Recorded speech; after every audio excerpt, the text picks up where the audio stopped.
Senior Trump advisor Elon Musk has faced repeated and very personal attacks since he's teamed up with President Trump and started Doge. The left has called him everything from a con man to an oligarch, and even worse than that. Elon Musk is incompetent in his position. And how do we know? Because they fired tens of thousands of people, was challenged in court. The court said the people have to go back, and now the people are coming back. He's incompetent. He's a thief. He's a Nazi, and people don't trust him.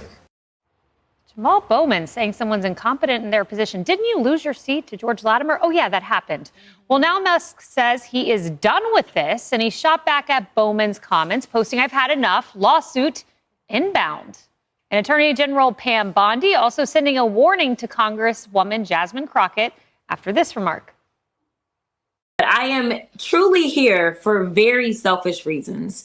Starting with on March 29th, it's my birthday. And all I want to see happen on my birthday is for Elon to be taken down. Yes. This is domestic terrorism. And Maria, now you have this Congresswoman Crockett who is calling for attacks on Elon Musk on her birthday. Let's take him out on my birthday, she says. Yet she turns and says, "Oh, I'm not calling for violence." Well, she is an elected public official. And so she needs to tread very carefully because nothing will happen to Elon Musk. Paul, as I look at this, Jasmine Crockett insisted, she was not encouraging any sort of violence. I still don't know why you would make a remark like that. But putting her aside and looking broadly at what's happening with Tesla, the FBI, I was looking at their website about what domestic terrorism is. You can see this when you intend to intimidate and coerce the civilian population, influence the policy of government. Several of these acts clearly are intended to do just that. The problem is we don't have a domestic terrorism law at the federal level because in the terrorism world federally, you have to have a connection to a foreign power. So when we say a domestic terrorism incident, it can be without actually charging it. And that's why something like, I think it's about up to 35 states have terrorism laws so that they can do just that. You remember the Waukesha parade, the Christmas parade, the guy drove through a parade? Everybody wanted that to be terrorist. There's not a federal statute that's on point. And the reason for that is that on the right, the fear is that it would be weaponized against the right. And that's generally the debate you see in legal circles. So that's just sort of the framework. But what you can do is, number one, follow the money. And that goes to some of the stuff that goes on these campuses. There's been significant reporting, responsible reporting, that there is Iranian money going into some of these groups that act on campuses. Well, now you have a tie to a foreign nation. Okay, so that's potentially a terrorism charge at the federal level. But what you can also do is what Musk is talking about, which is sue. Some of this stuff is blatantly defamatory.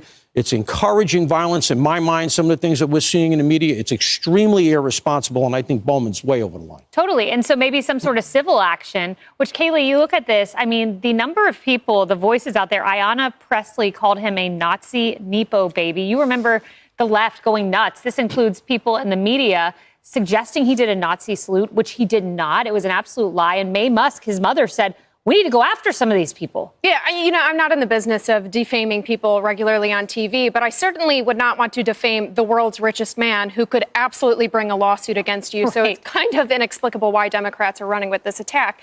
But, the vandalism of Tesla in general, the attacks, the constant barrage of attacks against Elon Musk, the Democrats' inability to separate the political from the personal is a big reason why they are so unlikable right now. Sometimes a car is just a car. And most Americans look at a Tesla and they're wondering whether to buy one. And they're asking questions like, can I afford to install a charger in my garage? Not, well, is Elon Musk a fascist and should I be supporting his agenda? These are not questions that normal Americans ask themselves. And quite frankly, we've talked a lot about whether there's regret among independents and moderate voters for supporting Trump. If you are looking at what is happening with Elon Musk and Tesla right now, I cannot think of a single better way to guarantee that people do not regret voting for Trump. Because when you are looking at what is coming from the Democratic Party, voters see chaos, they see rage, and they see violence. This is not a party interested in winning people back, if that is the tactic.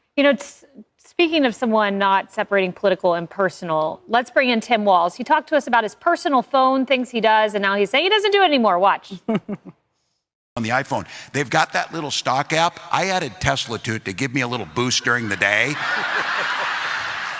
225 and dropping. This guy bugs me in a way that is probably unhealthy. And But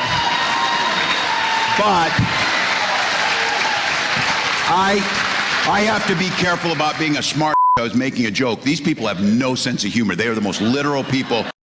Sandra, that's classic. Yeah. Hey, I didn't mean it. I was a joke. I didn't find anything funny about that. In fact, there's nothing funny about any leader or member of Congress, as we saw earlier in the segment, wishing and praying on the demise of American people, of American businesses, American stocks, which means American retirement funds. A big mistake on his part, says Ro Khanna, member of the Democrat Party, whose voice should grow louder as we hear more talk like that coming from their party.